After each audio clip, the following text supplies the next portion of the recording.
Nisim. Do të më pas parasysh këta që arrin famën edhe në showbiz edhe në kret, mandej menaxhimin edhe në shëndetin mendor. Ju a dini që gjysa e showbizit në Kosovë Shqipëni janë me Xanaxa. Gjysa më tepër. Janë ndikim qetësuesve. Për shkak se nuk arrin, nuk e përballojnë, domethënë famën edhe nuk kanë kapacitete ndërpersonale me përballu famën që e kanë arrit.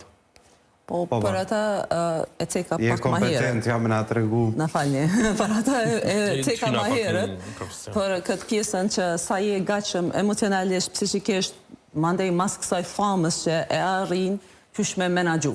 Dhe më thonë, kjo është krejt e menaxhimi emocional, psikik, që që këtë edhe ju ma herët. Dhe më thonë, qysh e thashune, ti një famë e banë, po sa je gatshëm edhe ka ana shëndetit mendor edhe emocional me mbajt, se nuk është veç me mbajt në atë aspektin profesional po kuptohet, pa tjetër, po edhe emocional, të vetja jote, dhe me thonë sa ka me diku në jetë në kanë të përbit. Me mbajt me përbalu, më të themi. Me përbalu, me menaxhu, menaxhimi.